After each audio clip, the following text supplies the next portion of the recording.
In the next section, we invite Mr. Li Dongyang, the head of Cross-Border Specialist Project at Deep Tech Institute, to share with us cross-border data flow regulation and standard applies to AI. Since Mr. Li is still in mainland China, he will conduct the talk by video conference. Mr. Li, please.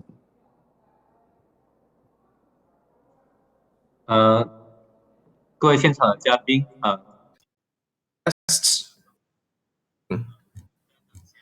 I'd like to thank the organic committee for the invitation, and I am from the Shenzhen. I'm from the Deep Tech Institute of Shenzhen, and head of cross-border special project. And I'll talk to you about the experiences inside mainland China. So let's give you some introduction. So firstly, inside China, data factor is developing very fast, and data is really a good way to promote economy. And in international trade aspect, data is more of an infrastructure rather than it is a resource. And the data is promoting the trade services and also other developments in the global economy. And actually, inside China, we have taken the data factor as the fifth productive factor. Against such a backdrop, we believe that mainland China, or transparent, has promulgated a series of data promoting policies. So, sorry, I forgot to share my screen. Can you see my slide? Okay. Okay, I'll continue here. So for mainland China, we have seen the policy issued for data factor and data flow. That includes the data security law and cyber data security. And in last year's September 1st, there was a new law promulgated on the cross-border data flow, and it offered very clear definitions on where and how the data could be transported outside China. So in this cross-border transmission of data, and it says that one of the following data should be submitted to the administrative body for data evaluation. First includes the provision of key data to foreign countries, and second involving over 1 million data processing people. And so beginning from last year's January 1st, if there was a cumulative provision, the provision of cumulatively 100,000 people per personal information or private information of 10,000 people, and they needed to be submitted for data inspection for future data cross-border transfer. They need to submit the data clear list, which includes the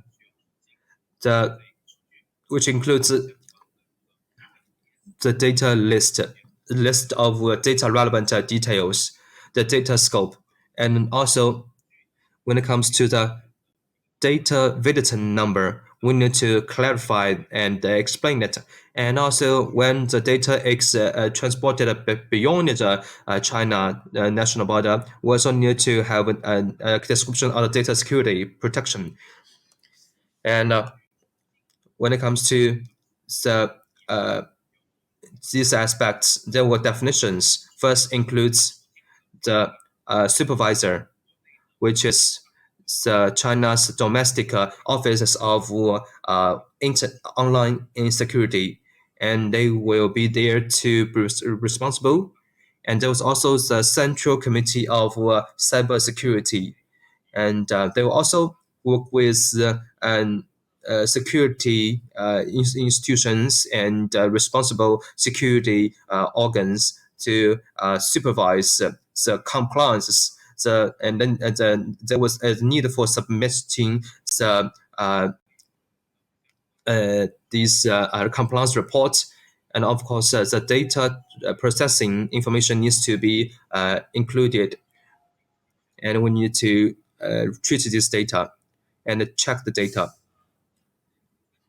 So, and according to this evaluation methods of data cross-border transfer, we look at this schematic diagram, which includes the company's material screening and data selection, as well as the server agents' accessibility to data.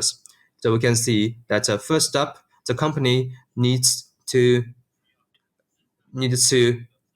have a self-evaluation report of the data. The self-evaluation report, law regulatory documents, and we need to see some internal data compliances report. After all these are done, the material is first submitted to the Provincial Bureau of Cybersecurity, and which will collect the data soundness and integrity, and it will finish the work within 12 working days. And for those companies that have passed the security check, it will be submitted to the Central Committee of China's for data security, right? And that is how the evaluation is done. Evaluation will be finished within 5 working days. If there's any relevant non-compliant items, it will be returned for changes and modification. So, and then it will be very qualifiable for the cross-border transfer of data. And this is the domestic requirement for data transfer across borders. Shenzhen is really such a hub of data transfer across borders. And our platform is such a platform for data cross borders. And in the practice, we found that in the existing time, we see some sort of pursuit and pain points and demand. And for the data transfer, they included the new energy vehicles, cross-border e-commerce and logistics, and also multinationals. There are also other innovative or startup companies which with international financing demand.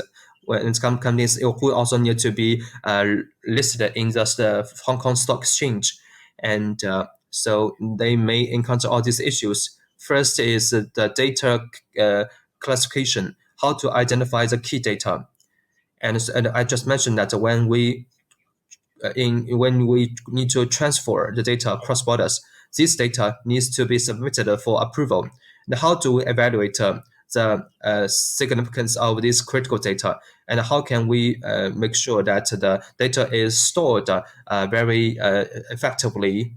And we need to have professional people evaluating that and perfecting the data. Secondly, in the business data, the overseas system needs to use the cross-border data transfer result, but the system in foreign country needs to use this data, and there should be technical integration of your data into their foreign data input system, and that is really what I mentioned, which is the compatibility check and explanation for data transfer. And also need to talk about the way of the method of storage. And we will consider during the data transfer across borders, how the data will be stored and how the safe data security can be guaranteed.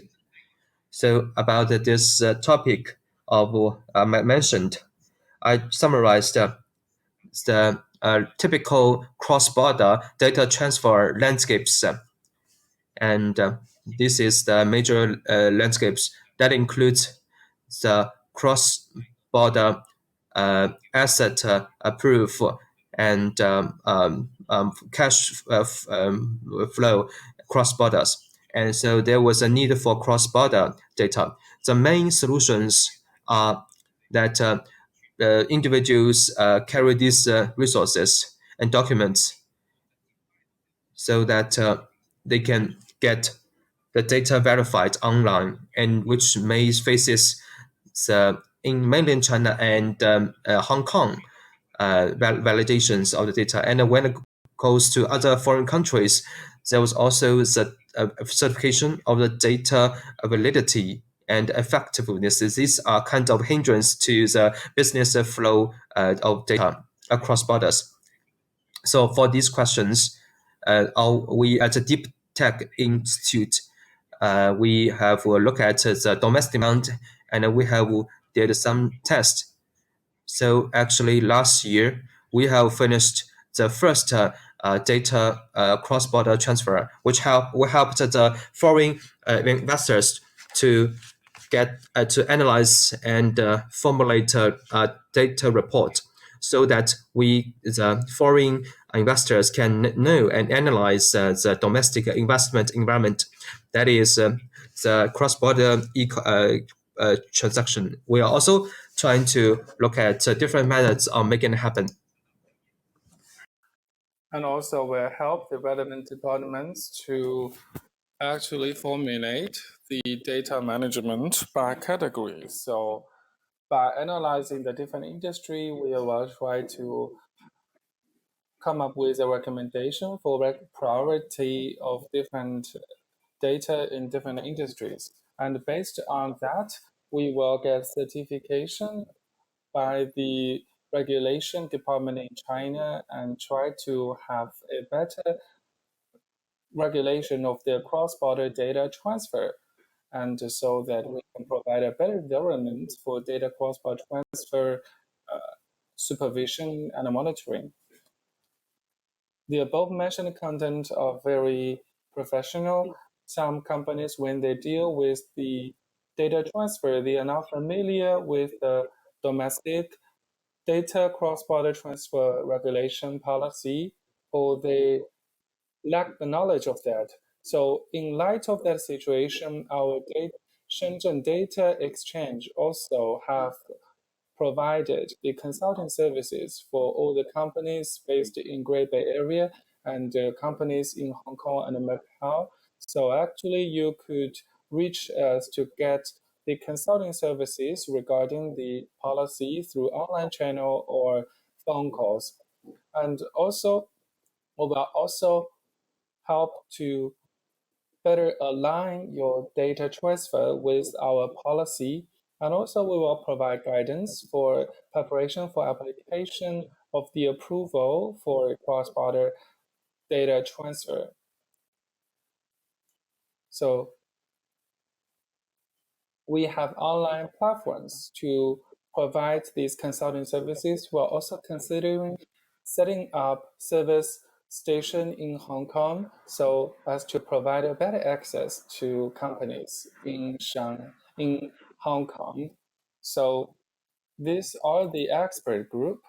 The expert group, they are dedicated to providing consulting services for companies which are already engaged in cross-border data transfer. Now I would like to spend 2 minutes to quickly introducing to you our Shenzhen Data Exchange. We were established in November 2022, and this is a very important measure to improve the data management and facilitating the data flow. And we are also have shareholders of state-owned companies and municipal capital, and also capital from central companies. So we focus on promoting the data transfer and encourage the development of data assets and establish an ecosystem in this regard. We are doing our services.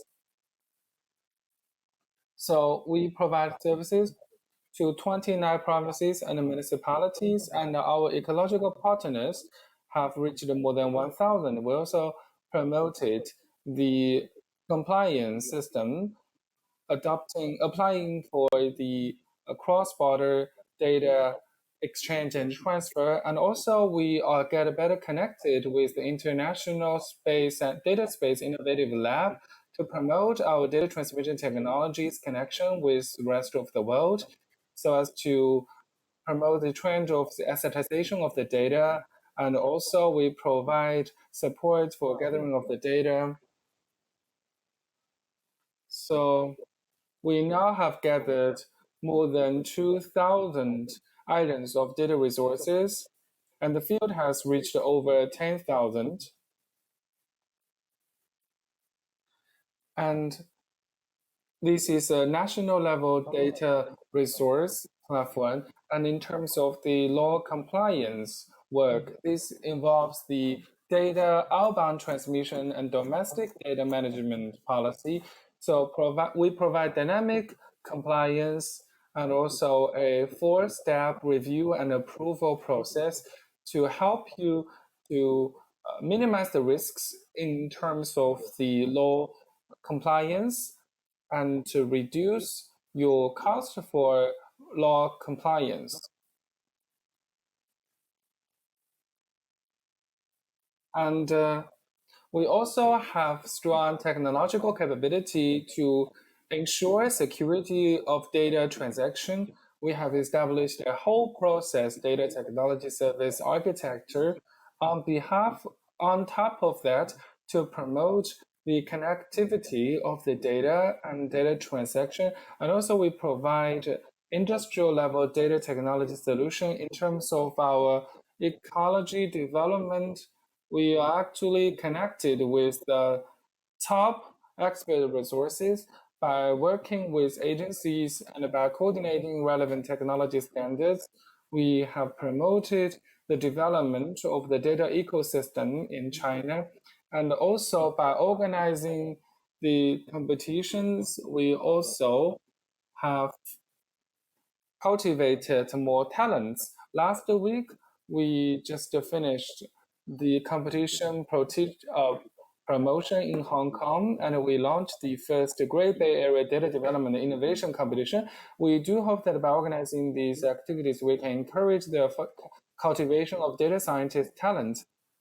So these are some of the awards we have made among a lot of the data exchanges in China. We also took the lead to establish an interconnected mechanism. We do hope that we can provide one window access to various data exchanges in China.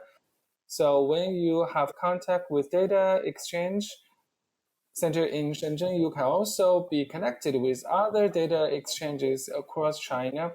So that's pretty much for my introduction. And I do hope that by establishing this platform, we can accelerate our work and strengthen our partnership between Hong Kong, and also